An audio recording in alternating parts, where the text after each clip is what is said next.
and welcome. You are listening to episode 70 of the Nearly Men Video Games Podcast, coming to you live on Twitch from Scotland on Thursday, 20th of August, 2020. I'm Colin Little, and joining me today is Paul Kaczynski. Hello. And Gary Hogg-Simmons. And we are the Nearly Men. We have nothing to do with the video games industry. We don't make them. We don't sell them. We're not even particularly good at them. We are the Nearly Men, and at some point you have probably kicked our asses online. Ba-da-ba-ba-da-bum. Hello. Hello. Did you remember who you were there, Colin?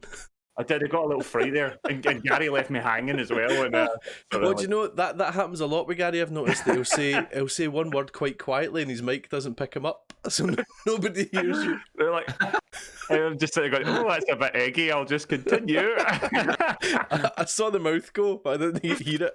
I didn't even see that. I was too busy frantically reading the script because I think I said hello. 70 episodes in, I still don't quite know it. I know, it's unbelievable, isn't it? Unbelievable. I was saying on stream the other day, it seems like been going for less time than we actually have. But back in the old days, it could be like 6 months between podcasts. There was definitely a point when it was, yeah. Oh, it was embarrassing. But now, ever since about November last year, we've kind of really stuck to fortnightly podcasts. Absolutely. Pretty good, pretty good. But yeah, we don't know the opening script. Sorry, I've just been thrown by the sound of a really low-flying plane. I thought it was you in Flight Simulator for a second. It probably was. Oh, Jesus. Depending on what plane I'm flying, get worried. So, yeah, lovely to see everybody. I'm just having a wee look at the lovely chat. Evil Monkey, this is definitely not the episode where Colin finally admits his affection for you. Nope. Definitely not. But hello, all you lovely people. Hello. Sherry Bobbins is just going 70. I am surprised. That is 70 episodes. That is quite a lot. We're kind of slowly charging towards 100. I know, that's quite scary. We're now at the stage where we should actually be thinking what we're doing for the 100th episode. Because it'll be here before we know it. Well, we'll have to do something. Maybe we'll do something. Maybe we'll try. Well, I mean, I say that. Naked. Maybe if we're like, no, we'll do it naked. No. We could do a live studio broadcast with a live audience. We could do it live if that'd be quite good. While naked. If the rules allow it. I don't know why you're saying this. Paolo's already naked from the waist down. Nobody wants to see any more of it. What are you going to do? Nobody wants to see any more of it. Wait, you've seen some of it? Yeah, this is all getting a wee bit weird here in the chat. Moving on. Anyway, so yeah. So of course. We are the Nearly Men, and I guess I have to go straight into this, right? As you all know, if you are a podcast producer, or if you're a sub to the channel, you become a podcast producer. And due to the ludicrous generosity and the possible madness of some of the members of the Nearly Men community, I now have what can only be described as a buttload of names to read out. Luckily enough, we're not rapping this time. I stand by it. The next rap will be performed by me, and only once we get 100 subs. And we're not quite there. So we're holding off. We're quite a bit. Quite a bit to go. Even the undercover boss can't afford to get us there at the moment, thankfully. The anxiety I had at a 50-name producer rap's giving me the fear. So we're going to do this. I'm going to give you the producers, and then we're going to get to it. Okay, so episode 70 of the podcast is produced by Jamsy42, Alkane X, @Noke, Aaron G Spot 21, Chaos Monkey, Tekkerin, Nintendog, Big Smooth CP1, Callum Mac, Original Steven, Nappuccino, Xbox. Yep, that's right, Xbox. Jabrias, Wardyliv, Dancing Toaster, MJ Plays Games, Greston, Decoy Aardvark, ST Pharmacist, Shahim 12344, Bry2208, Totana, Gavin Laugh, Diet Punk, Sherry Bobbins 09, Spooku2, Jose Keenan 1888, Hezar Beam, Just Off the Six, Blenderhead Games, Kitsuke Inari, King Sims, The Stew 13, Teach Courage, Topoticus, Sukisu, the wee Maverick, Slick 1393, Feral Magical Girl, Colin is a poop. Apparently, also the Finally Men,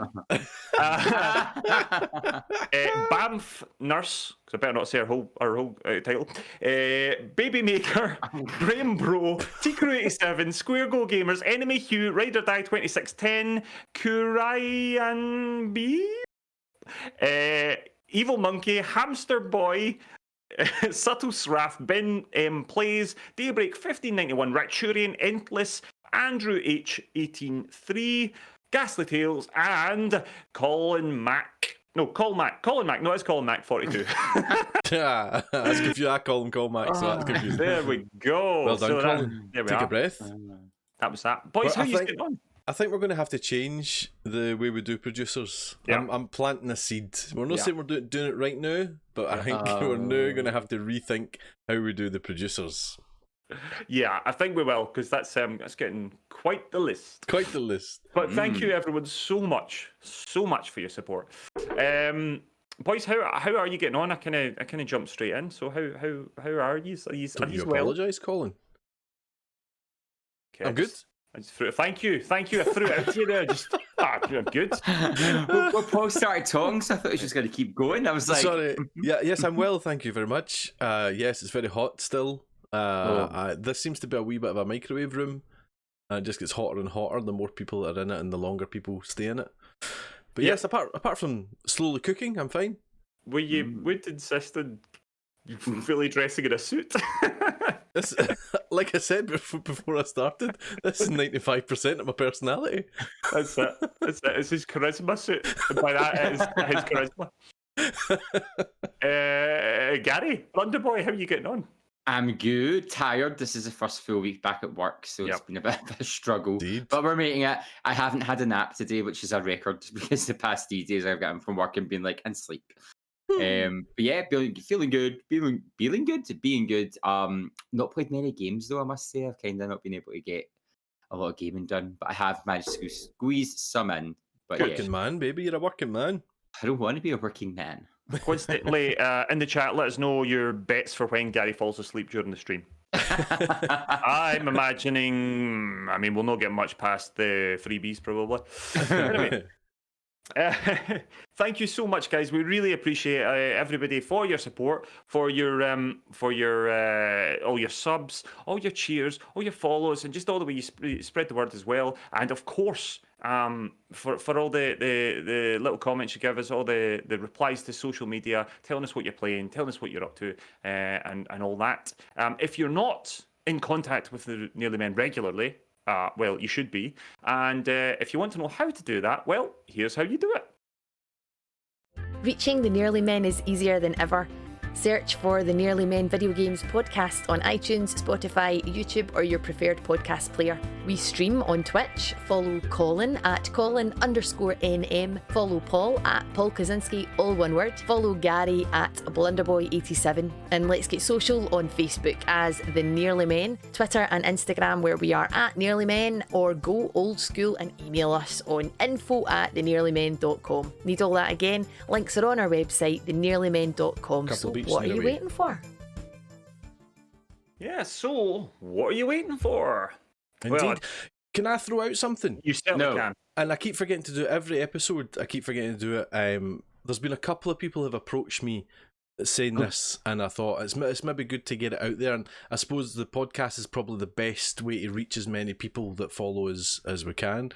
There's a bit of confusion between, I think, the Nearly Men and our individual streams, and people are getting a bit confused about why aren't the Nearly Men, why they're on the Nearly Men and they're not in the Nearly Men and all that. But basically, just to flatten out, it's really dead simple. We are the Nearly Men, the three of us together, and we do this podcast and we do live streams and different things like that on this channel, and that's how we kind of started doing the kind of gaming thing together. When we first started on Twitch, we thought it might be better to be individuals and kind of be a circuit of Nearly Men.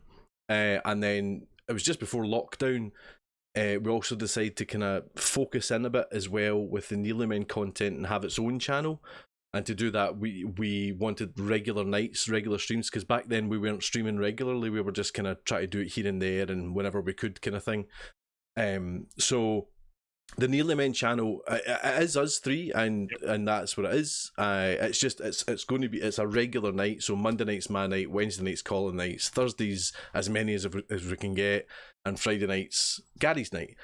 And then that branched out even further when things started to take off, and we kind of focused in a bit more in our individual channels, which I suppose the only difference is with the Nearly Men channel, we kind of club together, and Colin might come to us on a Wednesday and go, I don't know what to stream tonight, what should I do this or this or this, and there's a bit of debate back and forth.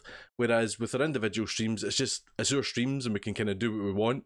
But we are still the Nearly Men. We're still part of the Nearly Men, and we're still part of that channel, as it were. But it's just on our own individual channels. There's maybe a bit more freedom to do what we want. Maybe would that be right, guys? Yeah, absolutely. Yeah. Mm-hmm. So we are the Nearly Men, and when you're watching any of our streams, we are still Nearly Men. But the kind of we stream on our own channels and also on the Nearly Men channel as well. So as I said, or as Paul said, he's Paul Kaczynski. It's dead easy to find. Paul Kaczynski. That's all you need to type in. Twitch.tv Paul Kaczynski. You'll find him there. Gary is Blunderboy87. Twitch.tv Blunderboy87, and I'm Colin_NM. And so that's our own individual channels, and of course we have the Nearly Men. But you can find us, and on each of our individual channels, there's links to the Nearly Men, there's links to each other, and we're almost always in about each other's chats as well. Yeah, so there's a lot of watching crossover. I think it was just. There's not much difference between them. It's just the Nearly Men channel is a bit more focused to the Nearly Men brand, as it were. Yeah. Basically, if you like to chill, come to me. If you like to get scared, go to Gary. And if you've got lots of money, go to Colin. I mean, yeah. I'm the expensive one. I'm the premium content. Don't forget that. I'm the premium content, right? Oh, outrageous. Half a job there that's going to try and flog you coffee, right? and has a job over there who's no screaming at the moment. So, you want some actual content, you come to me.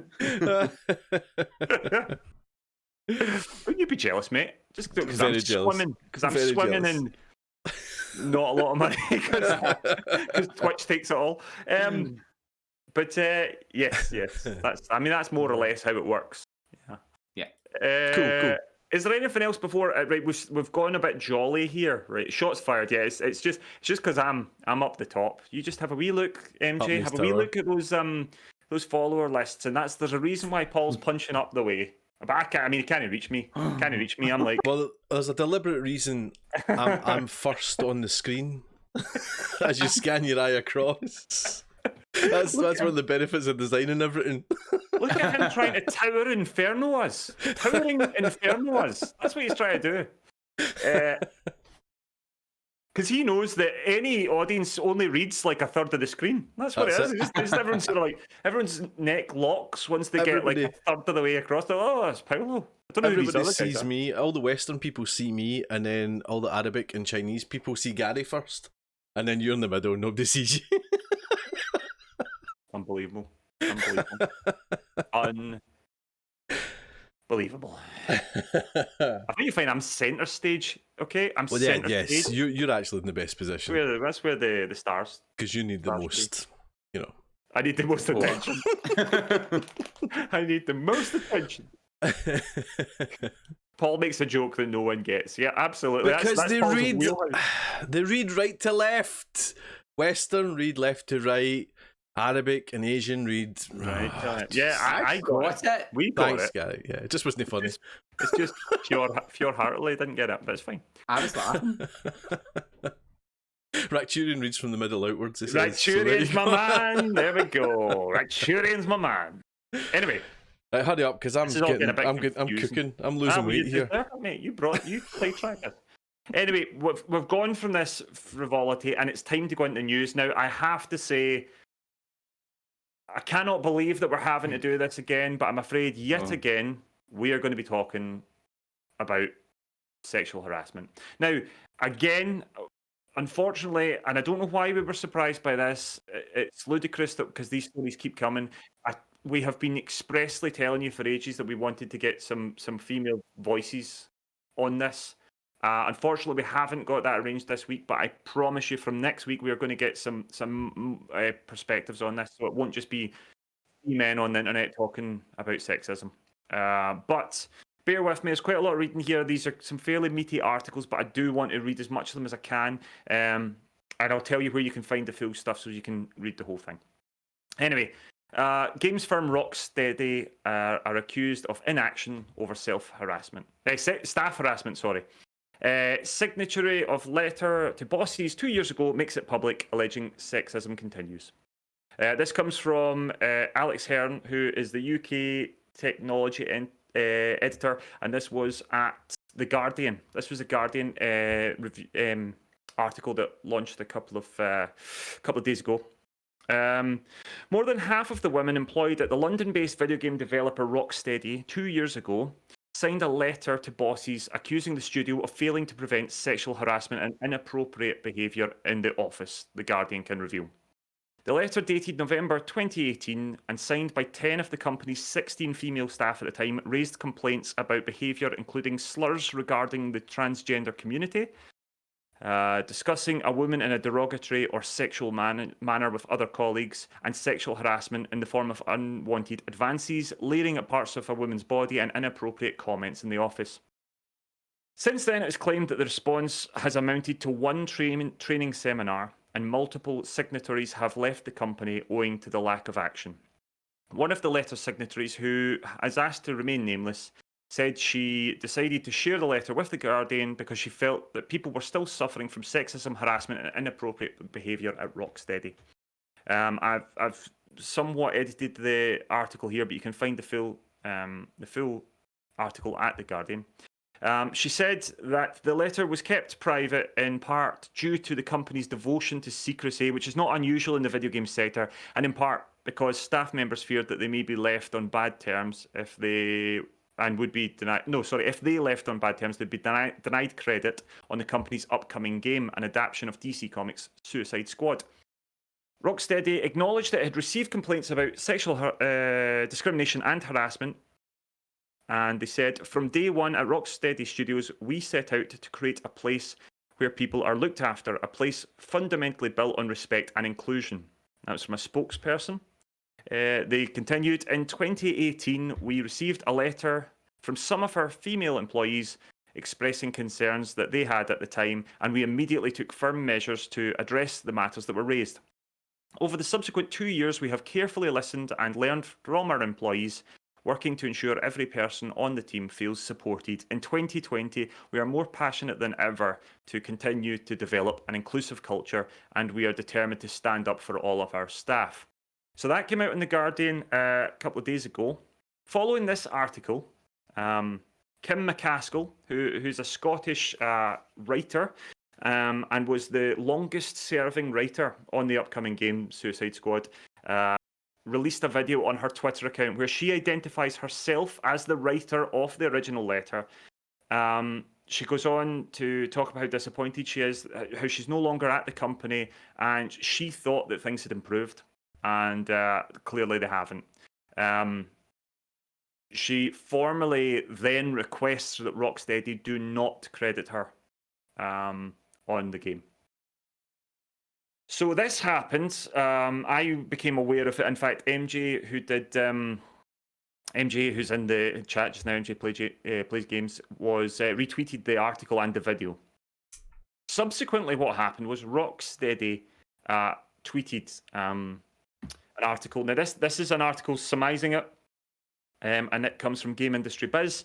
It goes, Rocksteady releases employee letter defending it from accusations. Multiple women who co-signed the 2018 letter about sexism at Arkham Knight Studio say recent report of management response misinterpreted the situation. This is from Brendan Sinclair, who's the North American editor at Game Industry Biz. Some of the women who signed a letter 2 years ago are accusing Rocksteady Games of failing to prevent sexual harassment at the studio, have signed another letter defending their employer's response, the Batman Arkham Knight studio said.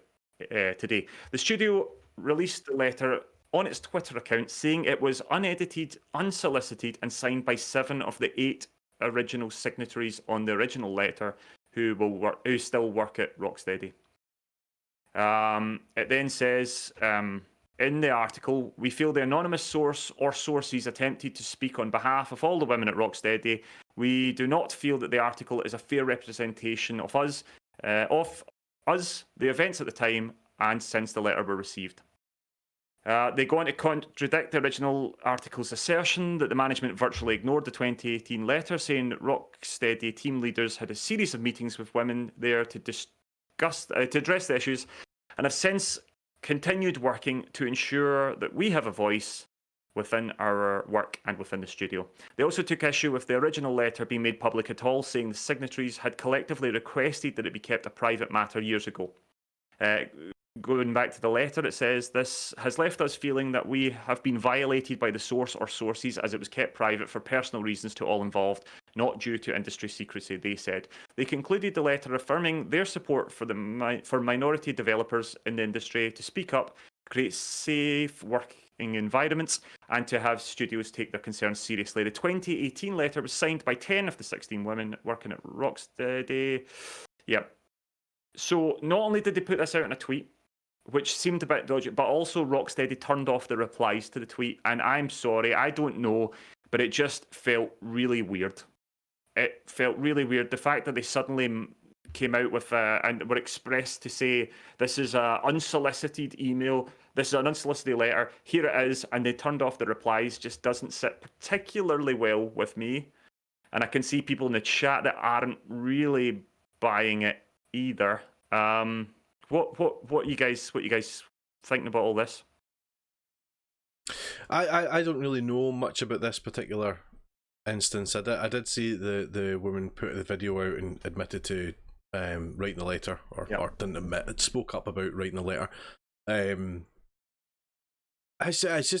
seems like there's a lot of this coming out at the moment, which is a good thing, because it does take, you know, those few brave people to come out and do these things that then kickstart other people doing it as well.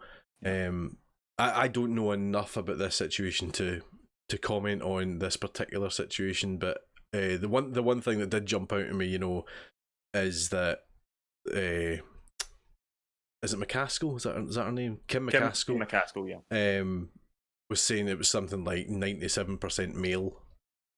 Now, I'm a bit like, you know, fair enough, it depends who gets the job, who's the right person for the job and all that, but 97% is ludicrous. Yeah, and that's not an uncommon ratio in the video game industry. So, I mean, it seems like it's starting to turn a corner, and, you know, more of these people are speaking out quite rightly, and the right people are taking action, you know, with your Ubisoft guy getting sacked and all that kind of stuff. I don't know enough about this to comment on it, but I can only think that speaking out about these things is the best thing for them. Absolutely. Gary, what's your thoughts? So I was saying things that's really tricky. Yeah. Because I only know about the original letter and the video. I never realised that there'd been a kind of rebuttal or a kind of answer back sort of thing. So I was confused when I think I saw AIM just saying, the response, and I was like, oh wait, I've missed something. And it's kind of, part of me's like, you just happen to have that on the ground. But then part of me's also like, well, I think a company does deserve to be able to put forward their point of view if they think they've done right. And the fact that the women who were involved originally are saying they're behind them, you could think, it's because the game's coming out, they don't want it to crash and burn and stuff. But it's the kind of, it is weird. Turning off the comments, always suspect. Yeah. I try to look at it from every angle, and it's like...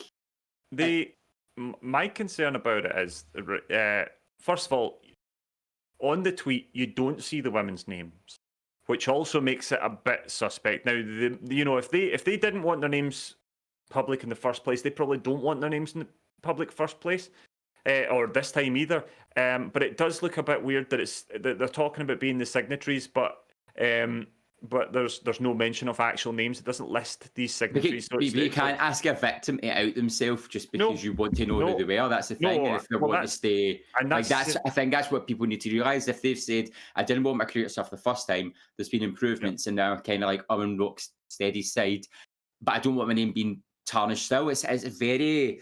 But my concern is that by doing this, the way this has come out and the way Rocksteady have put this out, I think that now there is an urge from folk who are going to try and find out who they are. I think because if there only are, say, 10 or 16 women still working at the company, it's not going to be difficult to work out roughly who these people might be. And that's quite a frightening thing. It's also just the reading of the statement just seems a bit weird. It does not feel, and again, it's not uncommon that some publicist or spokesperson will draft I mean, that's going through their statement. lawyers because they need to make sure they're not going to say anything that can but it's or something. So that it's a strange going one. through the lawyer. I don't know. It just I don't think Rocksteady have come out very well in this, and even if that letter is well intentioned and is legit, and there's a lot of people questioning whether it is legit or not. Obviously, as Paul says, we don't know anything about whether it's legit or not. Certainly, Rocksteady. Dare say it's also the consistent use of the word unsolicited, which also makes me feel a bit weird.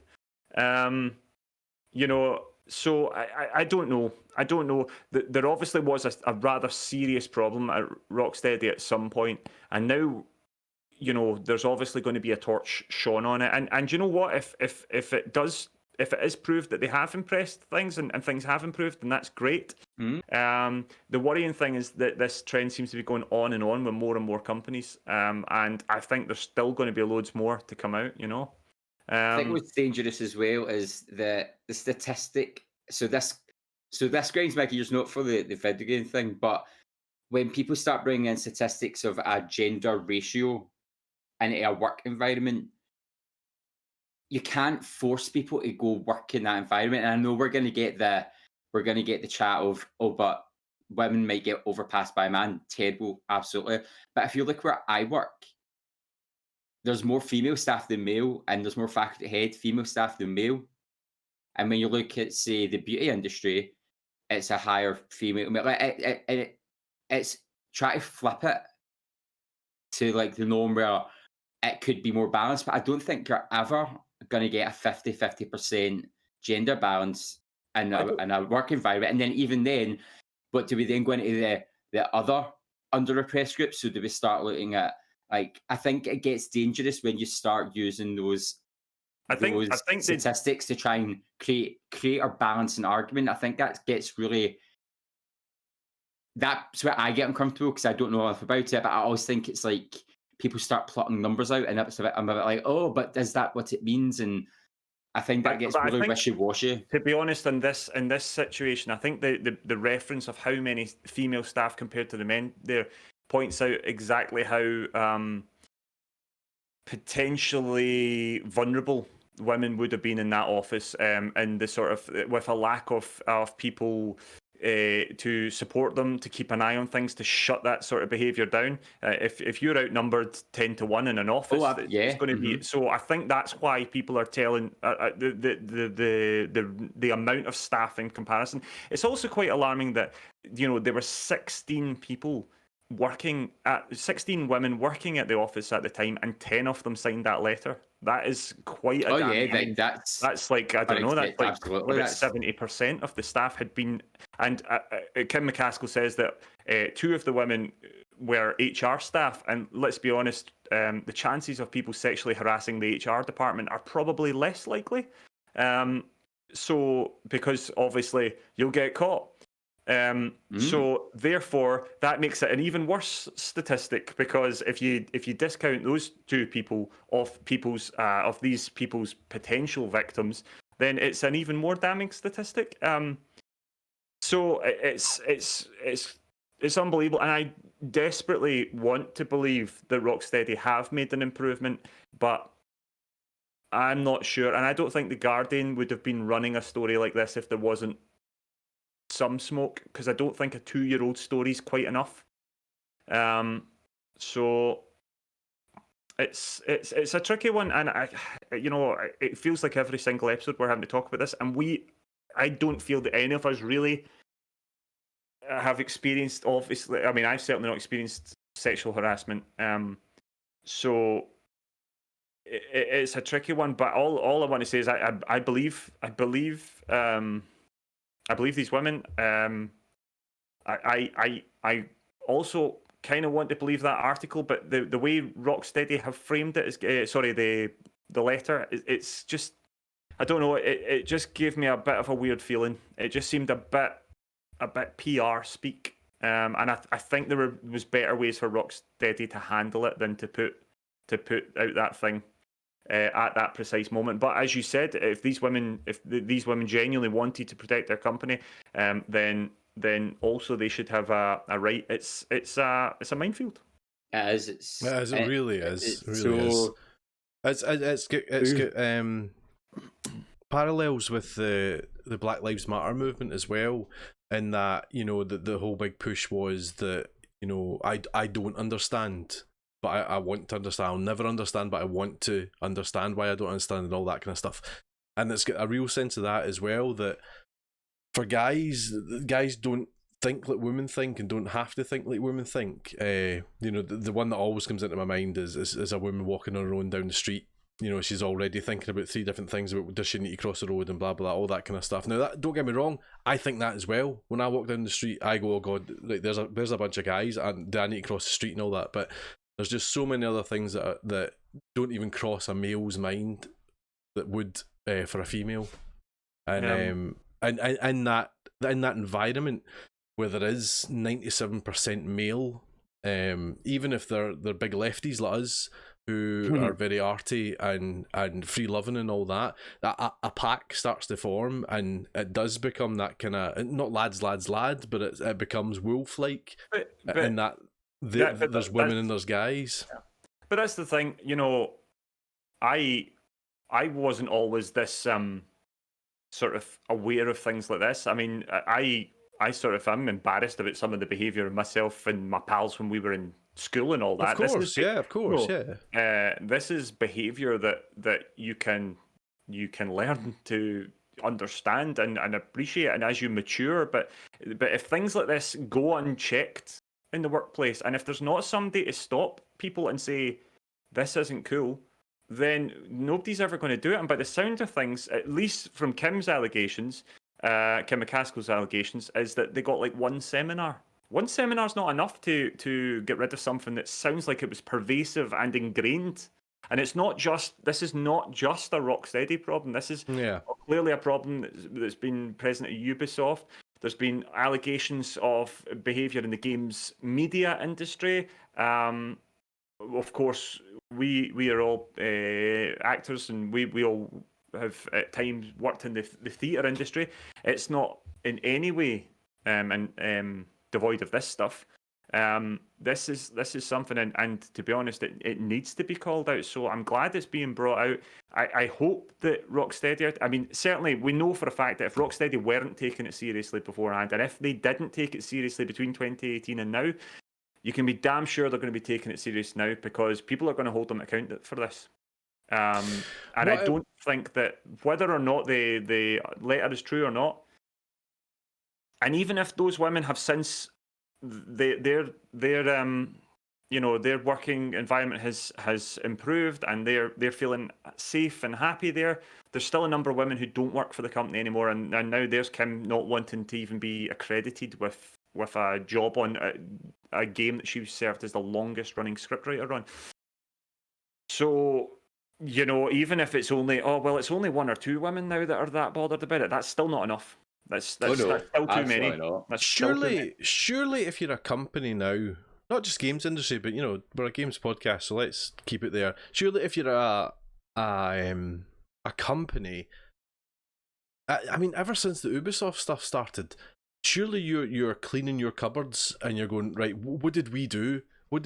And coming out going, right, we did this and it was wrong and all that, but this is how we're moving forward, and this is how we're going to fix that, how we're going to make up for that situation, and we're changing how we work here. Surely companies should be working like that now.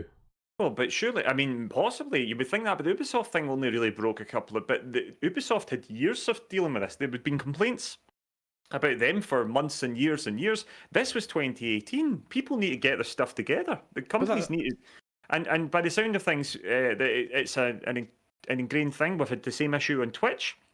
We've had issues all over the place. Some big streamers. It took eternity to get people banned from certain things. Some very serious allegations about streamers on various platforms, and they still get to keep their channels, they still get to keep their followings, they get a smack in the wrist. And actually, when they get a little ban or a little suspension, all it does is just get them more followers. This is something that everybody needs to take a look at, and actually you need to think, and I know Kim did say in her video, and I urge you to have a look at it and see, maybe you'll believe her, maybe you won't. I certainly believe her. She does say that she doesn't want people to boycott the game, but I have to be honest, I'm not particular at the moment. I'm not going to be rushing out to buy it. I'm not convinced. I think that as a consumer now, you have to think a bit more about where you put your money. Yeah. I wish companies would stop doing this, because it's all the games I want to play. Yeah. You know what I mean? Do you know how long Paolo has waited for a Superman game? Do you know what I mean? And then it gets announced, and then this bunch of... Can I say it? It's a podcast. Yeah. Yeah. Anyway, so guys, everybody out there, right? I don't know how well we covered that. We all felt a bit uncomfortable. We're not really authorities on this. We're three white guys for a start. I know, exactly. So, we will get some women's voices on this, I promise. Anyway, I can see a whole load of folk chatting in the chat. Yeah. Yeah, just everybody agreeing. Anyway, sorry, I'm gonna move on just now. So a bit more happy news, and we're quite excited about this one. I know Paolo is very excited about this one. Ghost of Tsushima is getting some online co-op multiplayer. Yeah, it is.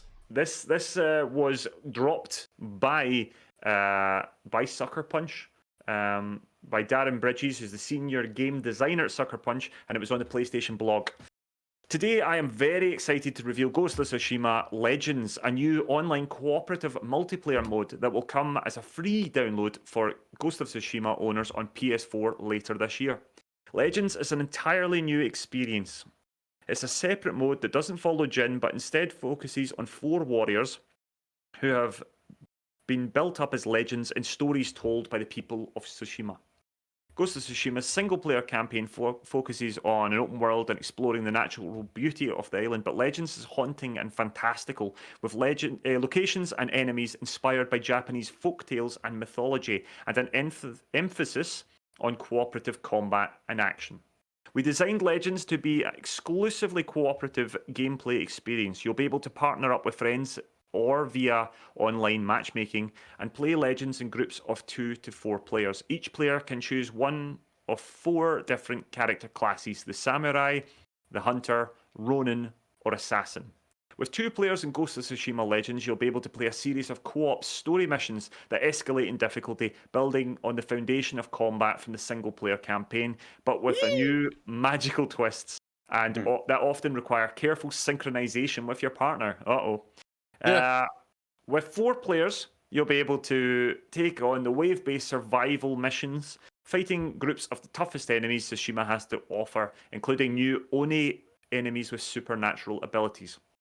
If you can best the story and survival missions, you may be confident enough to take on the 4-player raid that will arrive shortly after the launch of Ghost of Tsushima Legends, sending you and your partners on to an entirely new realm of challenge, to challenge a brutal, terrifying enemy. Ooh. Well, we'll have much more to share on Legends as we get closer to launch, including details on character classes, customizations, and more. Thank you to everyone for your support of Ghost of Tsushima so far. Well, boys, what are you thinking about that? Oh, it's so exciting. Squee! It's very exciting. So I'm a bit confused. So, like, he's confused. Look at him. Just look confused. So, the story's only 2-player and the big battles are 4-player. You can never have 4 people doing the stories.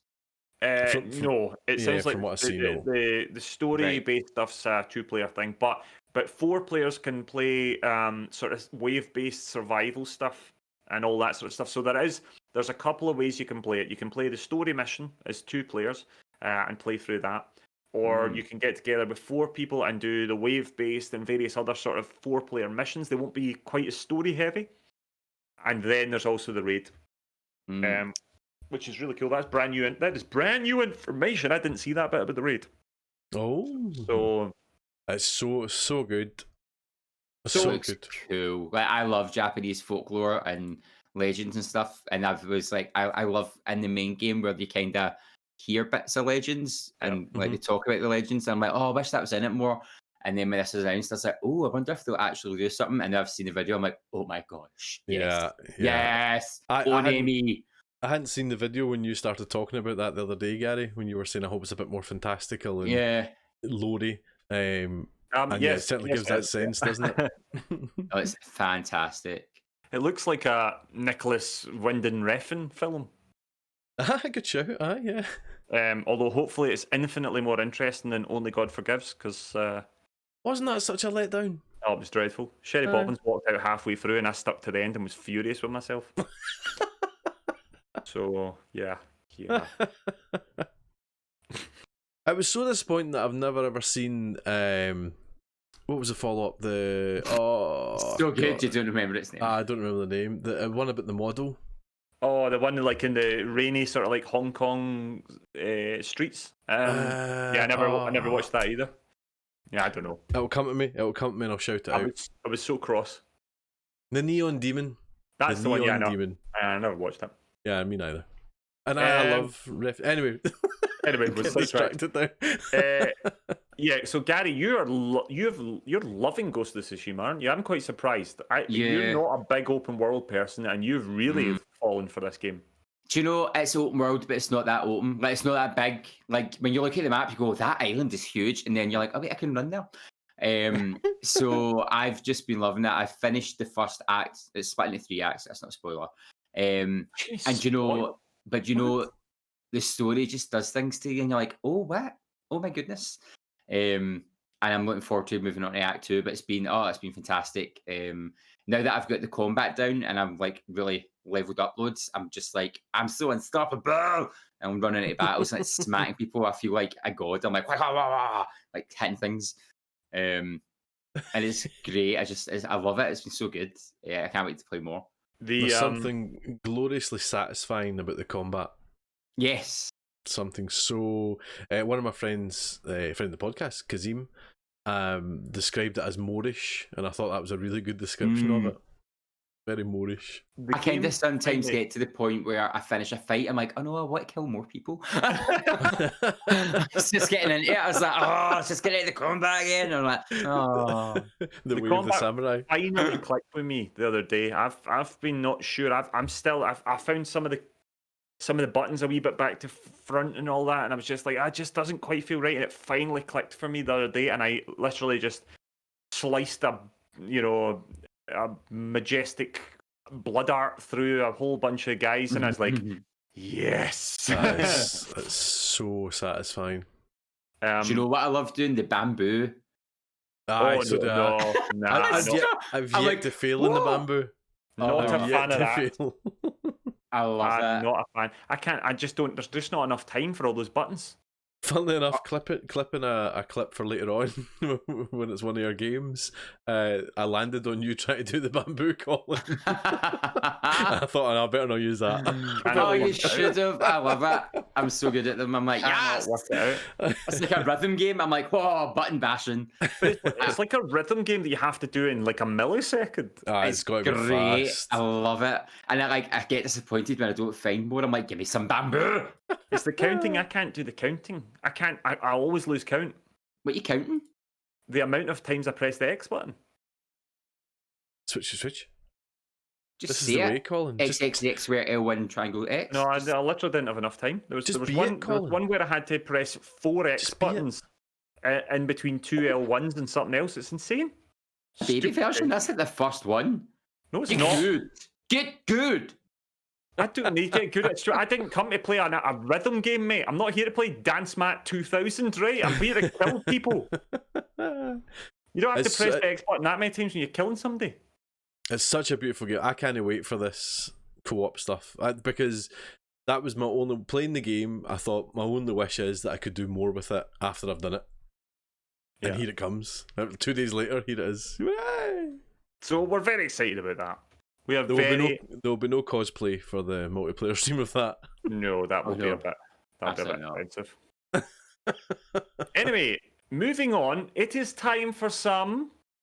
I didn't have my button ready. Didn't have my button ready. Because I completely forgot that I had any.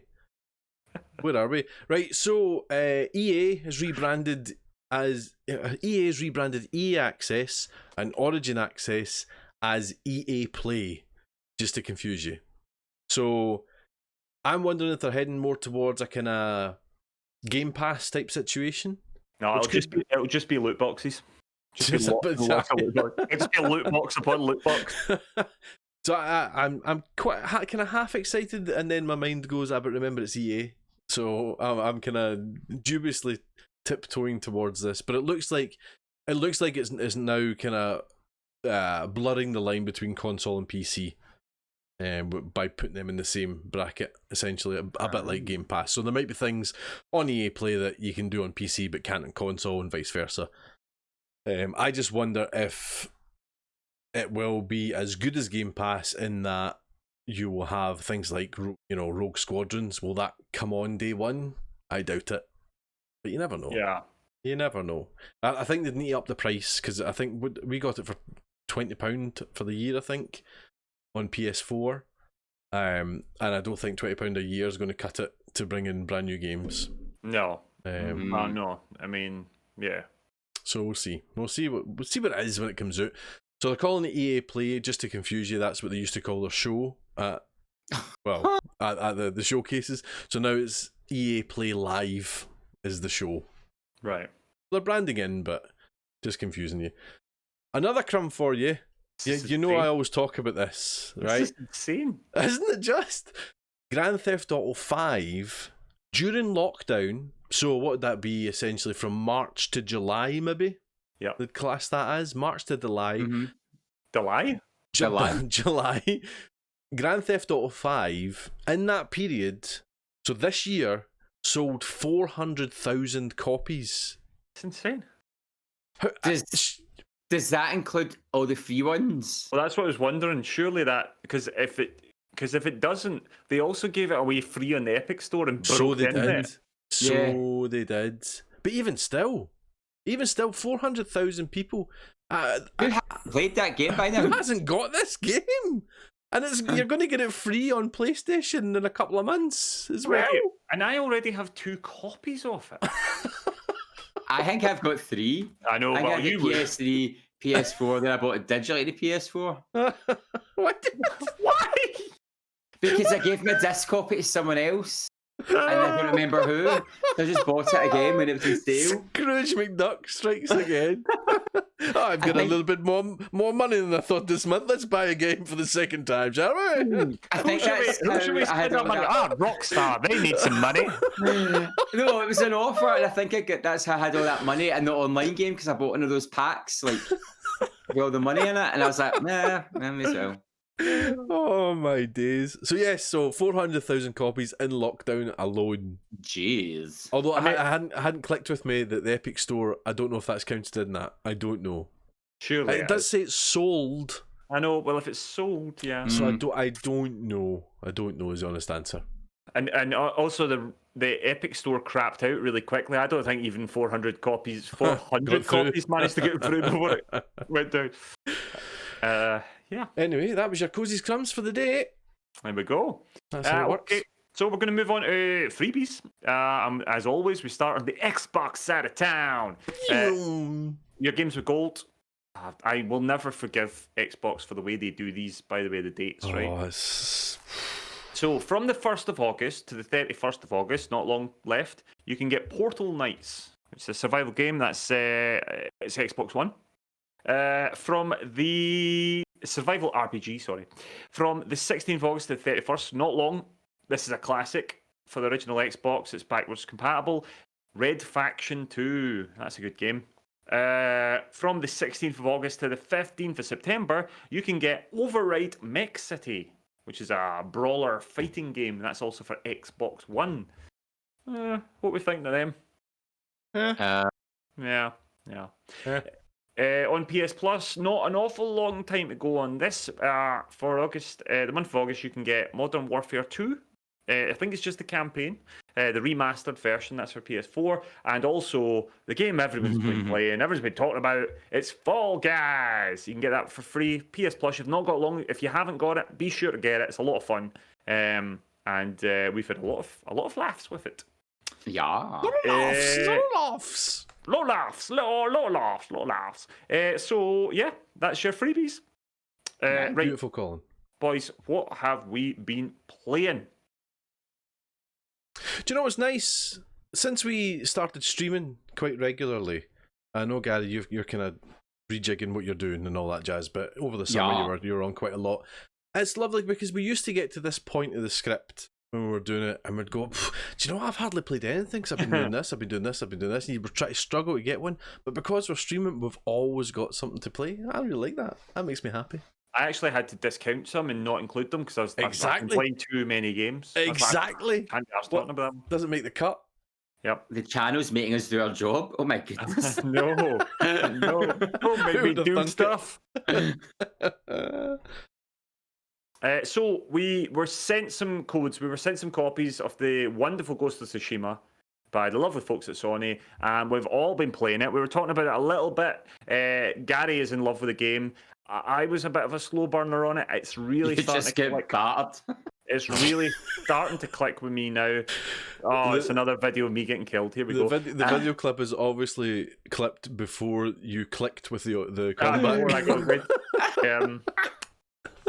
I've not died once since. But Paolo, let's have your experience of the game because you were a bit later to the party. I'll not spend long on it. We spoke about it already, and you guys obviously spoke about it the past couple of weeks and all that jazz. But like Gary, I am in love. From the word go, I was completely in love with it. I love Asian cinema and all that jazz anyway, so it's kind of had me on the go already. But it's presented so well that it cannot fail. If you like Asian cinema, you will love this game without a doubt. I think it's safe to say that because it's presented so well in that genre. I can get why, like you were saying, the combat is. It really clicks with me because it must be the way I'd want to do combat because it really just snapped to me right away. But I can, stuff like Souls, I'm a bit like, I can't do it. Can't do it. So it's obviously just what's in your blood kind of thing that you feel. But I clicked with it right away and I adore it. And it's just like we were saying, the combat is so modish and the characters are lovely. I love the fact that I've done very little of the story, but there's already quite a lot of good female parts as well, which is nice. The female characters are amazing in the game. Yeah, I'm really like, I good. want to be you when I grow up. Yes, yeah. Lady Masako's a badass. Oh yeah. She was full on it. But it's, What do you mean she was? No, I've not. Mate. She's still alive in my game anyway. I don't know. Like the game you're playing just now, the mission you're playing just now, she was great as well. Because that's just a wee side mission, isn't it? I've done that one, I'm sure. Yeah. The quality of the side quests is quite something. I am getting lost. I mean, it's Witcher levels of good. The side quests, like everything's good. Even the ones that I suppose are still essentially fetch quests. They're not just. It's not like some RPGs or something like that where you're like, oh, I can't be bothered with this. I've just got to go grab this and go and take that. This where everything is so interesting, so grounded in the world, so just well written, well performed. Yeah, it's so well connected. Yeah, it really is. It's so nice. It's so beautiful looking. It just captures the spirit that you want. It's the first game in a long time that at the moment anyway, I'm still very early in the game, but I'd love to play through it and then start again with the Kurosawa mode and play with that. Yeah. Just because I didn't anticipate how good that would look. It And does at look the start of the game very- where you get to choose, I had a quick look at it and I was like, oh, that's very good. You can switch it on and off as you want. I'm disinclined to do that, I think, because I want to play the story that I've chosen, if you know what I mean. Yeah, you Or want to do the this visual- run and then go back and do that Yeah. When do dedicated you run. think you will ever have the time to do that? I know. Even just now, I'm like, when do I get to play Ghost of Tsushima? It's been 84 years. But I'm actually playing it at Paulo pace myself, and I just can't face it. I'm like, oh my god, I'm taking so long to play this Aye. game. It's so good, though. So good. Thumbs up for me. Yeah, Absolutely, yeah. it's a big thumbs up all round. Potential game of the year at the moment for me, and I'm not far into it. I'm in love with it that much that I'm really looking forward to playing it properly. Nice. Gary, you've been playing a little bit of Relicta. Yes, so we were provided with a code to Relicta from Kosh. Is that it? I can never say it right. Kosh? Koch, I think it's Koch. It's Kosh. Oh, it's Koch. Koch. Sorry, Right, there we go. Sorry, Koch. Koch. Koch. Oh, it's Koch. Getting confused. I did actually ask them what it is, and they said it's whatever you want it to be. Everybody says it differently, but they were happy with Koch. We all said it differently in that sentence. I know. I was Right. good chasing myself. So Relicta from Mighty Polygon, the code supplied by Koch Media. It's really interesting. It's a thinking game, and cause my brain's been dead from work, I've not played too much yet. I've played about the first hour and a half, but it's really unique. So it's set 100 years from now, and the story from what you get straight away is humanity has colonized the moon and it terraformed it. Right. And you're a scientist on the moon conducting physics experiments. And it's kind of like a portal. So it's all about using these gloves to move boxes around to solve problems. So instead of portals, it's moving boxes. And you're introduced. So you play this female scientist, and she's up there. And there's another scientist, and they don't like each other. And you're like, oh, sassy. And you're waiting on your daughter Kira coming to the moon, and then it time jumps to when she's arriving, like 2 years, because she was a student, and then stuff starts to go wrong. Like the place is deserted, and people are trapped out in different biomes, and you've got to try and go and help get them back. And then it's starting to get a wee bit tense, and things are being a bit weird, and it's all to do with this Relicta thing they found. And it's good. Like the stories get me kind of hooked. I'm like, oh, I want to play it. The puzzles are getting really tricky. I don't know if it's just I'm tired. And I'm like there's one I just kept running in a circle. I was like, I don't know what I'm doing.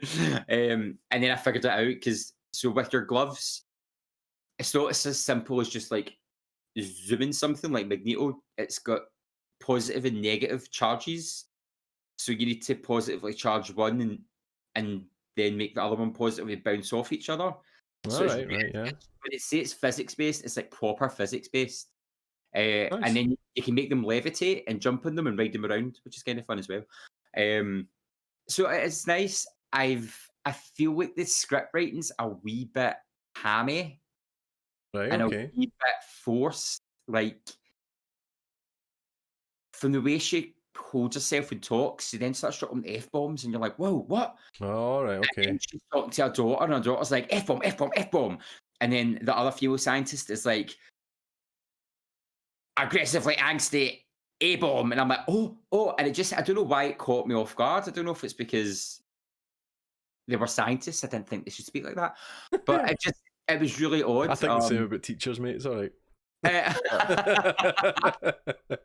But I just... Gary, who's married to a scientist. Never heard various bombs before. Actually, no, it's quite well behaved. But yeah, so the script writing, I'm a wee bit...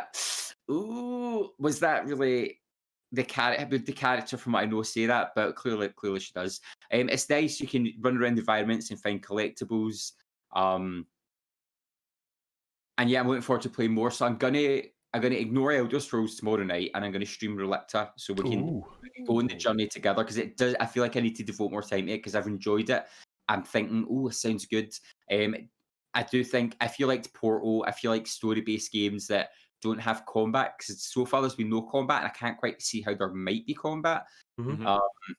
It's definitely the kind of game for you so far. And feel I'll drop by the stream tomorrow night at 8 p.m. to join in and see how the Relicta experience goes on. But yeah, and it's graphically it's nice. And it's a wee bit cartoony, but sort of realistic. It's got a nice look to it. So it really does look like Portal. What I saw, it made me think Mm-hmm. of Portal the second I saw it. It looks, from the clips I've seen, it looks. I'm surprised it's not VR. It looks like it should be VR. Yeah, it would do very well in VR, I think, if it was. But I'll see tomorrow. It's good. I'm looking forward to playing more of it. Nice. excellent. And of course, if you're listening to this after tomorrow, then it was last Friday. And Gary go back and played. watch the clip. You'll be able to watch it on our Twitch. So we've been playing a lot of multiplayer stuff. Last Thursday, we decided to delve back into a little known game that hasn't done very well, hasn't sold inexplicably 400,000 copies in the last couple of months, despite being about 10 years old. We went and played GTA Online. We did. And it was probably one of the latest streams we've ever done. We were on for hours with the wonderful Gavin Alaf, who I see is lurking in the chat just now. And we did a heist. Guys, I had a lot of fun. It was good fun, yeah. I had a lot of fun. My vehicles kept getting blown up. Oh my. I'd like to... Paul properly took the huff when I blew up his bike. Properly. Do you know, I genuinely, I don't normally do this, but generally I was doing it for the stream, right? I was taking the huff for the stream, and I was going to put that as the clip, and I went back and I looked at it and I went, oh no, it looks like I'm actually just proper raging. You looked proper raging, and it just made me laugh more and more. So I did something else. This is the first time I played it properly. I think I played GTA Online years ago. Well, I must have, because I was in your posse, your squad, your but you were like level 8, so I was level, yeah, so I must have been you'd maybe played it once. Yeah, I think I did. I played it one night and was like, I don't know what's happening here. And I had loads of fun. It was very funny. It's amazing how alive it is. Yeah. And the whole world is amazing, isn't it? Like, so much fun. Like, I was so excited to go to buy an apartment. I was like, and then my wee mini, which Paul, you blew up, and I made you pay through. That was the same scenario. That was the same instance where he blew up my bike, and it just so happens I blew up his car in retaliation, and your car happened to be next to his. You blew up my car multiple times. I sank your car. You sank my car, absolutely. It was insane. But do you know, afterwards I was a bit like, do you know, we didn't actually pay that much attention to the chat that night. We spent so much time talking nonsense, and actually it's probably the closest thing, and this is me getting like the tiny little violin out, right? I'm not in any way complaining, right? But it's one of the first times that we kind of all played a game and sort of forgot about the stream a little bit. A wee bit, yeah. Uh-huh. And I was a bit like, I better say something to the chat. You know? But it was a lot of fun. Just playing with my pals and my brother and the crew. My crew, yeah. And do you know the quality of the heists? I think the heists in GTA are some of the best stuff in video games. The sort of like level of quality of them is really good. I was really impressed with that. I'd never done one before, and I was just like, this is so in depth. I thought it was actually just go to the bank, hold somebody up, and take the money. Yeah. I mean, to be fair, the earlier ones were a little bit more like that, but they did get, I think there was like 3 or 4 heists that came out first. The first one was quite simple, but they got progressively more grandiose, and then they've added in more recent ones. There's a whole one about like sort of sci-fi and stealing like UFO stuff from governments, and there's a sort of knowing wink towards Elon Musk and all that sort of stuff, which I've not played. This was the casino heist that we did, because the casino took a long time to come to GTA, but it was nice to see it. And and We didn't they're- even actually do the casino. We didn't play No. any games. Nah, we just And went that's in quite to good scope fun it as out. well. We just went in to scope it out. I'm just enjoying watching people stealing the gold bars because I couldn't find gold bars anywhere. That's me. You can see I stole all the money. I think it was me and Gavin got all the money. I get Yous- platinum, yous ran thank you about- much. I get yous all the ran money. about It looking took for me like 20 odd minutes to draw one safe deposit box because I couldn't find anything to pick up. Do you know, I was amazed that they picked up the individual bars. I was just thought it was going to be one of those animations where they just do this and then it disappears. And I was like, oh my gosh, they're picking up individual bars. So, That's great fun. do you know what's magic? And do you know what it just does? It makes me feel a bit sad for Red Dead Online because Red Dead Ah, Online is just not as good. Rip. It's the exact opposite of Red Dead Online, isn't it?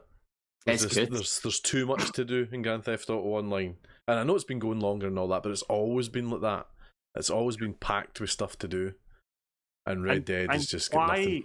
Why? I mean, they could literally just reskin the whole heist mechanic and just put it in Red Dead, and people would be delighted. Yeah, yeah. Mhm. And I'm sure they're going to do it eventually, but honestly, their numbers must be dropping like flies. They've kind of shot themselves in the foot, I think, which is a real shame because I was ready for never playing another game again. I know, I was so If Red excited. Dead about it. Online was going to be good. I mean, I've paid my dues. I'm level 100 in Red Dead Online. There's been nothing to do. Oh my goodness. Like a masochist. I've just hurt myself for like a year and a half waiting for it to get good. Anyway, but that was GTA 5. That was a lot of fun. Great fun. We'll only touch on this a bit. We streamed an awful lot of it. Guys, we were playing some Fall Guys. What we're thinking? Fall Guys was good. So fun. It's good. Sheer ridiculousness. The perfect game for 2020. What I would say is I would like, the sooner they get rid of the team events, the better. I think they're rubbish. Everyone hates the team event. Yeah. I just want to do the Takeshi's Castle stuff. I like all the Yeah. assault stuff. I want them to get even more mental and bizarre. I don't even mind the jumping on little platforms and matching up with the fruit thing. That's quite good, although I'm not great at it. Yeah. But the team events are dreadful, and they're going to have to. I don't know what they're going to do about. There's various griefing problems and all that, and I don't know how they can really get rid of it. It doesn't really bother me that much, but I've not had any really bad experiences from it. I have seen some folk having horrible times where they've been completely picked on, essentially, which is not cool. But it is a great game. It's a lot of fun. Paolo's streamed it. I've streamed it. We've done. A fair amount Everybody of streamed it. Yeah, Everybody you can think of is streaming this game. It's a lot of fun. It's a lot of fun, and Paolo loves his little Partick Thistle guy. I don't think he's ever going to change. He's got shorts now. Oh, has he? He does have Yay. shorts. Good deal. He'll soon get a the- 3-year contract at Firhill. The door bash one that we're watching, there's a clip on Twitter of a hacker and it's got all the doors highlighted which he needs to run through. It's ridiculous. It's clearly a PC player. Yeah. And I was like, but the company are being very good at getting back quite quickly and like getting rid of griefers and hackers and working on fixes and stuff. And their social media is amazing. That he's hilarious. Yeah. Social media has been. Although quality. he seems to pick in the yellow team, and I think that's trickled into the game where no one lets a yellow team win now. So if you're ever in the yellow team, everyone's going to gang up on you. I think it all started because everyone hated the yellow team. But we always end up yellow team. Anyway, so that's that. That's Fall Guys. Right, who are we going to start with? Paolo, what have you been playing? Oh, right. Well, on the Nearly Men channel, I have been playing Alien Isolation. Game over, man. Game over. Oh, I've played it twice. So I played it Monday there and the Monday before. And I think I'm kind of creeping through it. I'm not going at any great pace. But I've just done the medical section. Yep. Which everyone talks about the medical section. I can understand why. It was as brilliant. I mean, I never finished this game. I did start it, and I think I got to roughly what the screen is showing at the moment. So that's the kind of second half in the medical section. Mm-hmm. And I'd never went back to it. I think I died, and my save was so far away that I just thought, I can't do it, and I never went back. But picking it to stream's great because obviously I have to do it now, and it's just really, really good, and it's so atmospheric, and I love Alien. I absolutely love the movie Alien, and it's got every possible flavour of that in the game. All the good bits of Alien are in the game.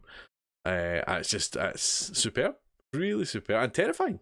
It's got to be one of the best licensed games ever. You know, It's right there, yeah. so good. It's I'm just watching you play, Paul. It's so funny. Just down to little details, like I was in one of the air ducts, and I came round a corner, and I was like, "Oh, that's the alien there. The alien's there," and it wasn't. It was a pipe, but there was a bit of steam blowing on it, so it looked like it was moving. And I thought that is genius design, because it just reminds you of that looking for the alien in the set. Essentially, it's just so good. And yeah, it's been lots of fun. It's been great. And you've still got a bit to go, so you'll be streaming that again on Monday night, yeah? Yes, indeed. Continuing on Monday at 8 PM on this channel. Excellent. Otherwise, what else have I been playing? I gave Troy Total War a go. Yep. And one of my gripes during the stream was I can't find out whether it's Troy Total War or Total War Troy. And for some reason, that's really bugging me. Saga Troy. Right, now that's what I think, but then you go to the menu and it's Troy, a Total War saga. Doesn't work for me. Wasn't the only thing it didn't work for you. The resolution was costing you some amount of problems, wasn't it? It was. The game wasn't running its best for me, but I was trying to push it a bit too much. But it was good. I've not played a Total War game, I think, since I played a bit of Rome, but I think Medieval War 2 was maybe the last kind of proper one I had to go at. And I'm not very good at them, to be honest. But they're fun to play. I quite like the army section of it all. It's like all of these games I can play to a certain level, and then I start to get a wee bit bored with the depth of it. It just becomes a bit too much for me. Yeah. Particularly kind of civilization side of it. I kind of go, well, I kind of just want to fight now, and there's too much to do before you can even get there. But it's properly hard, and I was surprised at how hard it was. I was getting whopped. Aye. It's majestic looking. I mean, it's incredible looking. And yeah, but I don't know. I felt really out of my depth. I'm going to have to give it another go at some point. And I'm probably going to have to play it off stream so that I get some time to really focus in on things so that I could then stream it and actually know what I'm doing, because I was just sort of clicking things at random. Yeah. And you're half reading things and all that as well while talking to the chat. And you. But I mean, it's fun. It looks like a half decent Total War game if we're going to put it in a bracket. I've heard it's not working 100%. Let's get problems with it, but that's always the case, I think, with Total War. But yeah, no, it was alright. It's good. I mean, as you can see, it's a really good looking game, and when you get it, I mean, so I got it on my laptop. I put it on to try out, and I was a bit like, I was in fear, right? I was in fear. I've get this thing. I'm still fairly new to PC gaming these days, and we got it. We got it on Epic Store. It was free for the day. Downloaded it, and it sort of went, oh, please run. And it sort of like automatically detected it that it would run on high settings. I was like, oh, that's not bad then. And I went, oh, I wonder. So I tried it, and it's running really nicely on high, and I was like, okay, that's good, but I wonder what it looks like in Ultra. It runs on Ultra. It didn't skip a beat or anything, and I couldn't believe it. I was like, but I bet it won't stream on Ultra. So I bottled it. I didn't even try it. I was too afraid. But it ran like a dream for me on high settings, and then poor Paul was having an absolute nightmare with it. It's really weird. But it's good. It is good. I think it's good. I don't know if I'm good enough to do that. I see Ratchurian saying it's a good starter Total War. I'm not sure I would call it a starter Total War. I found it incredibly dense. I think it's a much bigger game than I expected it to be. It's bigger than I expected to be, but I can understand why Rick Churian's saying that. It's not that it's streamlined, but it's very it's user friendly compared to a kind of Total War. So it's a bit clearer, I would say. Yeah. Than your previous ones. But yeah, no, good fun. I've also been playing the golf club. We last hurrah for that. Yep. On the Sunday social this week, because the new golf game comes out tomorrow, in fact Friday. So that was a kind of last hurrah, the golf club 2019. We played a couple of rounds of that, and it was quite nice. We got to see it. I can't wait till you play, the golf game 2020, and you just go to play the game and every event's cancelled. You're Very just, good. You're just in your living room practicing your swing for 5 months. Very good, very good. We played Sea of Thieves as well, Colin. I don't have any footage for it, unfortunately, but We you did. and I played with Teach Courage, didn't we? We did. We had a wonderful time with Teach Courage. She taught us very many things. I set our boat on fire. Paolo Oh, did gosh. literally blow our boat up. I was so embarrassed. It was like if you invited somebody to a house party and they dropped like a chili all over the sofa or something. You're That's like, a really good. That's a really good metaphor for it. I'm sorry. You said I barely even know the guy. I'm sorry. I wouldn't have brought him if I knew he was going to do that. So Paolo embarrassed me in front It was of. so bad. It was so bad. It was good fun all the same. It was great. It was really good. But my big thing this week was Microsoft's Flight Simulator came out, Yeah. and it was good. Again, PC problems took a wee while to get it. Took a while to get it going, which is annoying because I test streamed it and it streamed fine, and then for some reason when I actually went to stream it, it just kind of panicked and went, "No, I'm not doing it." But we got it going, and it was all right, a bit half decent for the stream. What I was looking at was a holy nightmare. It was like watching something in 1997 with pixelated text and all that. but the actual stream looked fine. What you kept flying over. Is that a hydro? Is that a hydro? Now I understand why, because you had like on your massive screen, you had like 10 pixels I was at the hydro was about 2 pixels big. No, all flying through the middle of a cataract. It's so nice. I have played it off stream now, and I can pump it up quite high when it's not streaming, and it looks absolutely stunning. The annoying thing as well, for some reason, is when you stream it. Well, but certainly when I stream it, it changes the colouring. So I've had to tweak the colouring of the stream to try and match what I'm seeing. So you know, in the visuals at the moment, it's looking very brown. It's not that brown. But it's a game that should be ultimately dull as dishwater and not exciting in any way, and it's the exact opposite. It's really interesting and it's really exciting. I mean, to the point where last night me and my brother played it. We played a bit of multiplayer, and that's essentially you just fly in the same instance. So you don't do anything. You're just there, so you can take off after each other, and you're in the same sky. Essentially, that's about it. But we decided to do it. You can start the game from a runway, and it just puts you at the end of the runway, and you take off, or you can start it from the parking.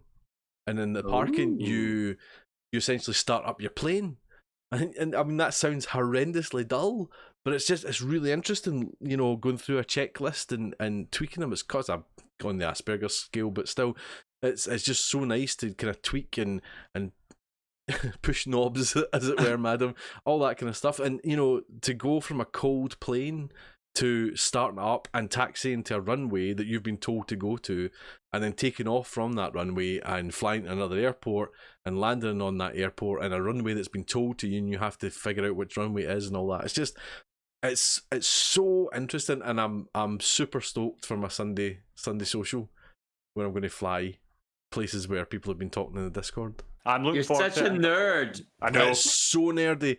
I can't go over how nerdy it is, and I honestly, it's so hard to explain that it should be dull as dishwater. It should be so boring, but it's got a fascination to it.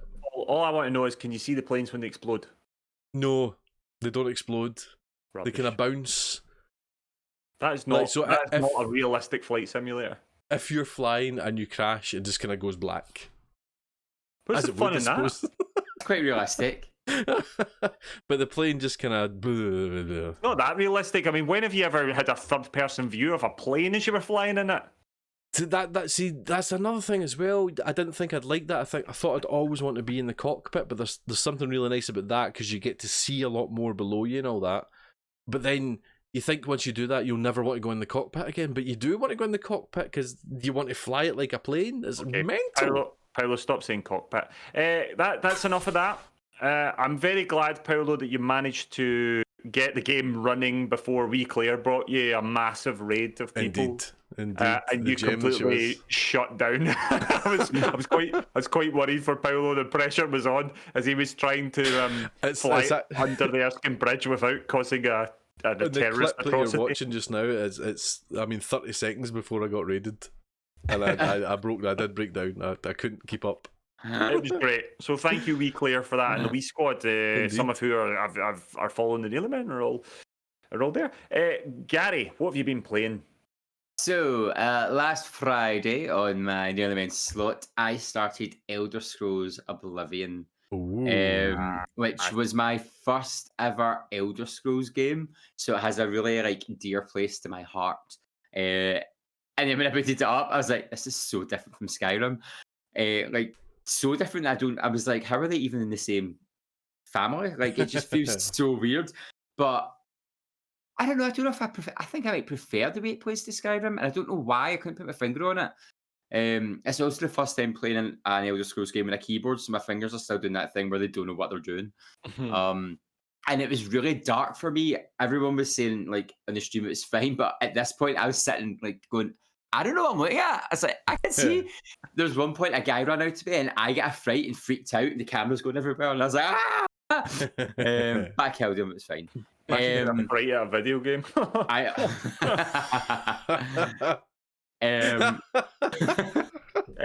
can still hear the noise of you getting a fright. By the way, we'll get to that. We'll get to that. I'm going to make a new alert sound.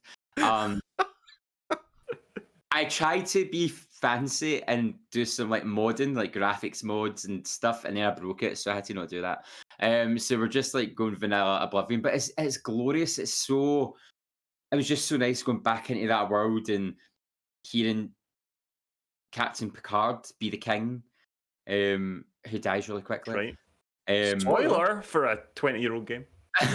And it's nuts to think that this game came out 2006, because it really doesn't feel like a 2006 game. And it's just nice. The music is just stunning. As soon as everyone in the chat was saying, as soon as the music kicked in, everyone was humming along, and I'd love it. It's such a good game. Such a throwback. And I always remember the first time I played it. I get stuck in a mountain range somewhere, and I couldn't figure out how to get out. So this time I did not. But I was going places I was pretty sure I'd been before, 14 years ago, and going, I don't remember this being here. I don't remember this wee storyline. So I don't know if it's just as a player I've got better at taking in the world, or I just don't remember it as well as I did. But it's great. I loved it.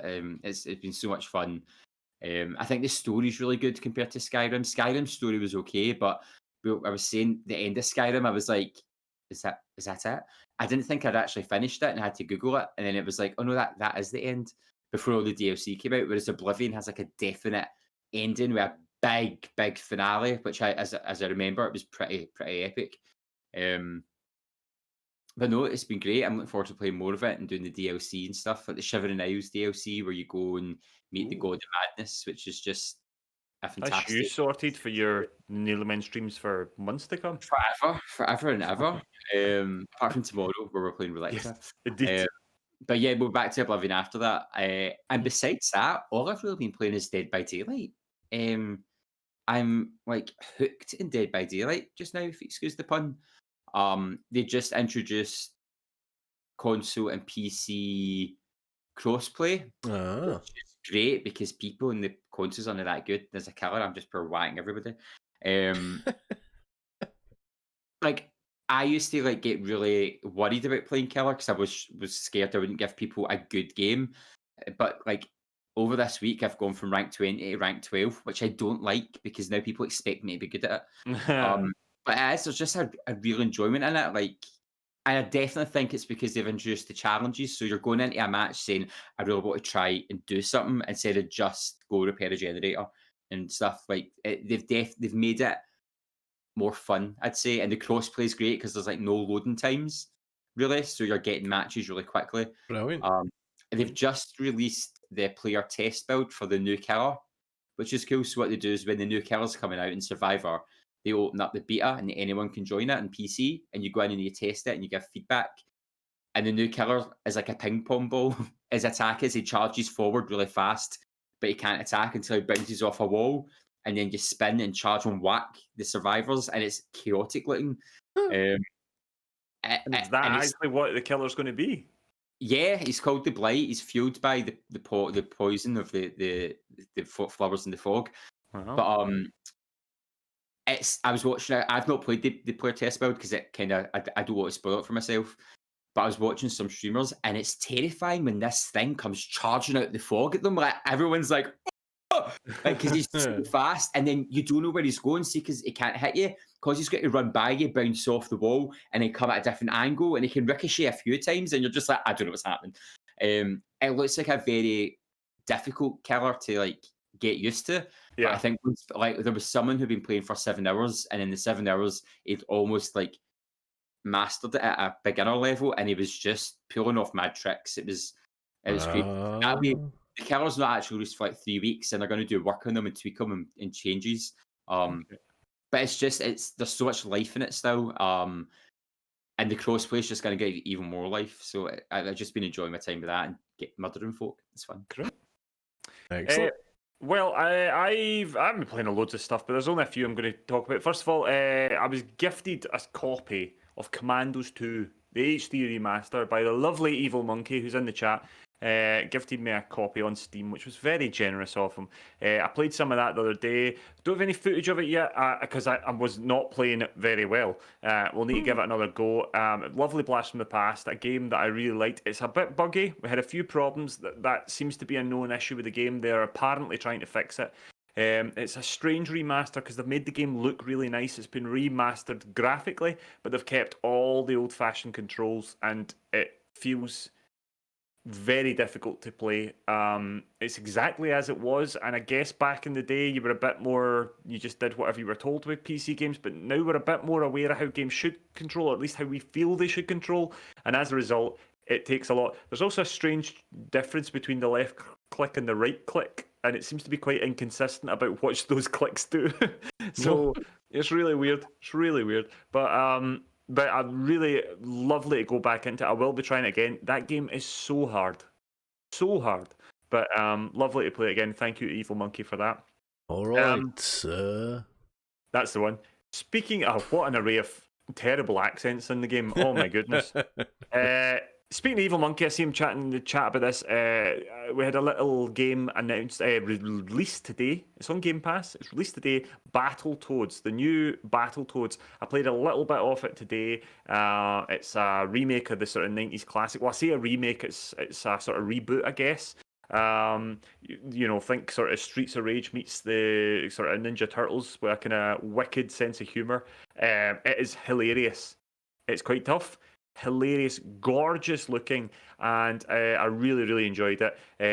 I see Evil Monkey saying that Shumba, the Sea of Thieves streamer who raided us a while back, Shumba was playing this on hard mode earlier on today, and Evil Monkey said in the chat that he took 3 hours and 45 minutes to get past one level because it was so hard. I mean, I was playing it on medium and thinking it was quite tough. So hard mode, I definitely won't be streaming that on hard mode, but I'm going to stream it tomorrow morning around 12 o'clock, and we'll give it a go. So if you want to check that out, see some gameplay, we'll do it then. Is this the game? Did we play the original of this game during the charity stream and beat it? As part of Rare Replay, we did it on the charity stream. Mm-hmm. Yeah. It's a lot of fun. It's a 3-player sort of kind of brawler beat 'em up game, where you can, but as a single player, you can swap in and out of the Battletoads, and you use them to build up combos. It's really nice. It's got this really, really sharp animation and genuinely hilarious script, like so funny. I was giggling away to myself. So yeah, definitely worth checking out. Nice. We had a bit of a scary one. I was the other night, my last Saturday night stream on my own channel, I decided to stream some Resident Evil 7 in VR. Oh my. And we had a lot of fun. We had terrible sound issues, and I apologise to everyone for that. I figured out what went wrong. Thank you for sticking with me on that. And I properly got some pretty big frights.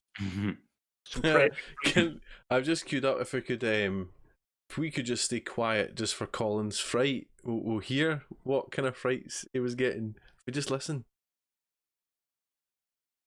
Bear with me.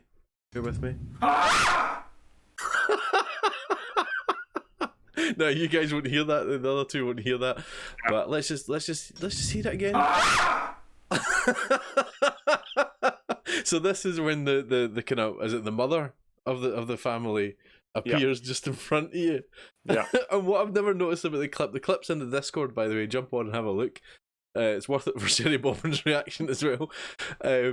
What I hadn't noticed though was apart from the scream, you do, because you get the VR headset, it's dead obvious. You do a kind of a shake as well. properly. She appeared right there. There was a couple of big frights I got, but that was the worst of the lot. She appeared right in my face, and I properly screamed the house down. There was multiple moments of hilarity, including the moment when I went to put the headset back on and I let go of it and slapped it into my own face, giving myself a massive bruise in the forehead and nearly knocking myself out with the headset. So that was a belter. The noise that makes as well, it's like a proper dull smack. It hits me right in the face. Plastic on skin. But we did have a lot of shambles. Yeah, absolutely. But it was so much fun. That game is brilliant in VR. It's so good in VR. It's amazing. See those creatures, Gary will know who I'm talking about. See those creatures, the molded, right? Oh, yeah. They are huge in VR. They are absolutely enormous. They're about 8-9 feet tall. You're like, wait, what? They're the whole so thing big. looks horrific, man. It's great. It's a really good game. I was feeling a bit pukey. I ended up playing 4 hours in VR in the end, which was quite a lot. And of course, shout out to the wonderful, beautiful Sherry Bobbins, who was my my host for the night while I was screaming. Yes, Tatana did do gifs of both the fright and also me knocking myself out with the headset. So yeah, quite an eventful final Saturday night stream for me. But a lot of fun. And finally, I want to talk about Hellblade Senua's Sacrifice, which I played last night on a bit of a whim. I thought I wanted to try something else. It is wonderful. I can scarcely remember being as bowled over by a game. It was really funny because I'd always heard this game was amazing, right? Everybody had talked about how brilliant it was, what a sort of breath of fresh air it was, how interesting it was. And you know that way where you get hyped up for something, you're a bit like, it won't be as good. It is every bit as good as everyone says it is. And I was just astonished by it. It's a really beautiful game. We had a bit of a discussion beforehand because the game was designed and made with a mental health advisor, and it's been credited as being one of the best sort of interpretations of psychosis and mental illness, and it's really quite something, especially when you're playing in headset and you're hearing the voices of doubt and confusion and anger and all sorts of things that are in Senua's head. They're in your ears, and it is a frightening place to be. And it's really interesting because sometimes these voices are actually quite helpful. But the thing is, you're hearing multiple ones, and sometimes they're encouraging you in the fight, but other times they're telling you that you're going to fail. They're panicking because you're bleeding. And it's an astonishing representation of something that I pray to, to everything that I never have to suffer. And I stop short of calling it cool, because for somebody who's suffering this isn't cool, but this is incredibly well done. And I had a little discussion with him beforehand, and I did say to them, listen, this might get quite intense. Don't worry, you can drop out if it's too much for you or whatever. And we had folk chatting, we had folk that kind of drifted in and out a little bit. It was quite full on. I'm going to play it again on Wednesday night. It's a wonderful, wonderful game. You play a Celtic or Pictish warrior called Senua. I believe it's set in the Orkney Islands, and you're traveling through a sort of a world that's been ravaged potentially by the Vikings, but of course you've got that sort of unreliable narrative or narrator situation because Senua can't necessarily trust everything that she sees or hears. It's just so well done, and as you can see, it's absolutely glorious looking as well. A really, really special game, and I was bowled over by it. Nice. Yeah, definitely worth checking out. With the caveat that it's not going to be for everyone, and it is quite tough experience. But yeah, really nice. Really nice. Anyway, Gary, why don't you tell us what the viewers have been playing? I shall. So Daybreak's been playing Mass Effect 3, Batman, Minecraft, and she's blaming the undercover boss for that one. The Wee Maverick, it says, after decades, I've been trying some of the Sims inspired by Blood War 87's Skin Challenge. It has been the design of the house I've enjoyed most so far, and inventing housemates Freddie Mercury and Alex James. And I'm so excited to actually go look at the house. I might do that after stream, actually, have a look to see how it's looking.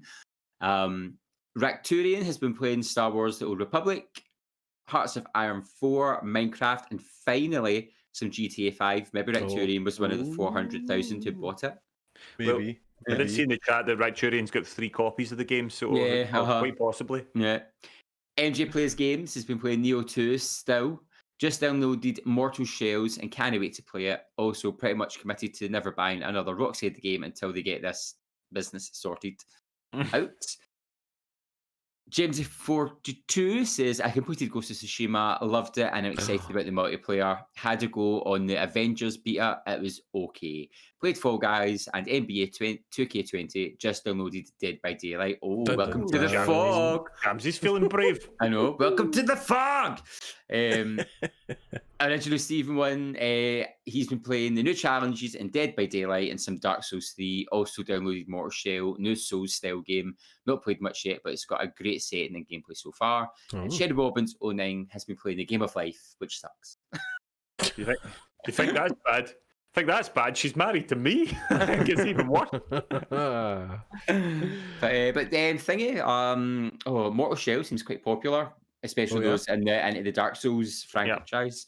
So it was kind of getting pinged a lot on Twitter when it came out. So because I was like, oh, what's that? And then when they're like, it's a Souls type of game, I was like, oh, go away. Because I'm rotten. Not that they're not good games, but I'm rotten at them and don't have the patience for them at all.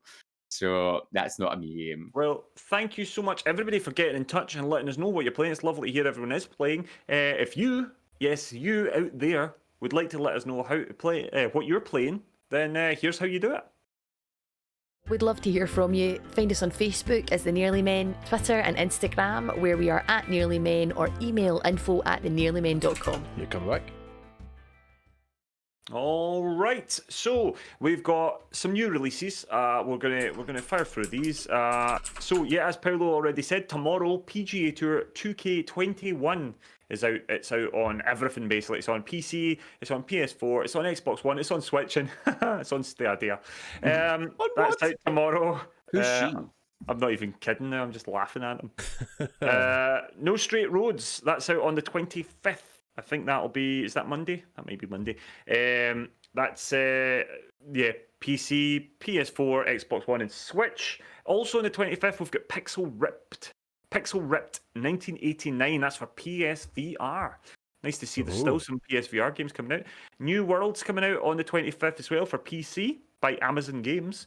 Tell Me Why Chapter 1. This is from Don't Nod and Xbox Game Studios. That's for PC and Xbox One. It's also on Game Pass. This is on the 27th that comes out. I know Sherry Bobbins is really looking forward to playing that. That's the developer of Life is Strange and Vampire. What else we got? We've got Final Fantasy Crystal Chronicles Remastered Edition. That's coming out to the PS4 and the Switch on Square Enix. From Square Enix. That's the 27th that's out. So what's that? I think that's Wednesday. I'm getting confused with dates. But Gary's very excited about that. Yeah, I've got it bought already if you ordered. How many copies? How many copies? Gary? This will be the second because it'll never came out in the GameCube, so just two. That's remarkably restrained from Square Enix. Yeah. It was actually a shock that it got announced, and everyone who loved it was like, "Oh my, what?" We've got Road to Guangdong. That's coming to PC, PS4, and Switch from Excalibur Games. That's also the 27th. Now on to the 28th. We've got Project Cars 3 coming to PC, PS4, and Xbox One from Bandai Namco. We have Captain... Oh, I'm getting difficult ones today. Captain Tsubasa, Rise of New Champions. PS4, PC, and Switch. Also Bandai Namco. Busy day for them. 28th That's out. Ninja Legends VR is coming to PSVR. 2 PSVR games in a week. There we go. That's out on the 28th as well. Mafia Definitive Edition. I'm kind of looking forward to this. I think this could be a good one to play. It's had kind of mixed reviews, but I love the original Mafia games. It's coming out to PC, PS4, Xbox One, and Stadia. That's the 28th. Wasteland 3. PC, PS4, Xbox One. That's from In Exile Entertainment. That's, of course, the game that was the original Fallout developers. This is what they ended up building after Fallout moved over to Bethesda. Windbound is out on the 28th of the 8th. That's PC, PS4, Xbox One, and Switch. That's from Deep Silver. We might have more to talk about with that in the coming months because I'm kind of interested in checking that game out. Ari and the Secret Seasons is coming out on the 1st of September. That's PC, PS4, Xbox One, and Switch. And then on the 1st of September, we have Hitman and Hitman 2 from IO Interactive, both coming out on the Stadia. Lovely. And finally, Crusader Kings 3 is out on PC on the 1st of September. And that's your new releases. Beautiful. Well done, Colin. That was quite a lot. That was quite a lot. I don't think there's not an awful lot of questions from the chat. We saw various things throughout, but I do see a couple of comments just there about Senua's Sacrifice. Titana saying the drafting in people with audio hallucinations to make sure the psychosis was realistic. Yes, so they actually did consult people who suffered these situations. The wee Maverick is also suggested that maybe having a trigger warning on the screen or a wee link or two might be worth looking into. It's certainly something I did talk regularly about it, but so it might be something that we will look into. I've seen the text, boys. I'm happy enough to announce that if you want. Yeah, we will do that. So upcoming streams. We have some upcoming streams. Okay. So we've already touched on it. Tomorrow night, Gary is playing Relicta. He's going to be playing that. I know Sherry Bobbins was expressing how excited it sounded. Yeah. How many subs does this channel have? Not enough to get to 100. Not enough to get to 100. Okay. Don't you dare, Titana. Don't you dare. I would literally bankrupt you. And I'm not ready to do that rap yet. Paul on Monday is going to be continuing Alien Isolation. Wednesday, I am going to be. Well, there's Turian starting it. Unbelievable. I'll get to that in a minute. Wednesday, I'll be doing Hellblade, Senua's Sacrifice. Will be finishing it. And Thursday, Gary, would you like to announce this then? Would you like to announce this? How exciting. On Thursday for our multiplayer stream, the Nearly Men are going to be Nearly Dead by Daylight. I'd like to put in a complaint. Oh my god. Oh my god. What is your complaint? My complaint is that for me, that's 2 horror streams in the same week. Dead by Daylight's not scary. What we could do, we could maybe get original Steven and someone else, and we could do some Kill Your Friends, so it's a bit easier, friendlier. Yeah, less toxic environment. So we can maybe Baker Boy would be up for it. He's or we've got a few people now in the chat who play Dead by Daylight, so we can maybe open it up to them. Rick Turian and Evil Monkey are gift subbing the bejesus out of things right now. Deary me. Thank you very much, guys. Let's be very careful now before I do have to do a. We're okay. I think we're all right. I'm a bit feared. That list was already pretty long, but I think we're okay. Thank you very much for your support, Evil Monkey. What you like. And of course, Rick Turian as well. Thank you for the gift subs, everybody. Enjoy all those lovely emotes. Look at them all. They're all getting the Hyperscape emotes as well. Right, I'm not adding those names to this, right? Okay, but we're going to get ourselves finished up. Oh Jesus! There's Titana. Titana, goodness sake! Right. I mean, this is insane. This is insane. All the people on the podcast. We've got a podcast to do here. Right. I'm not adding these names to this list.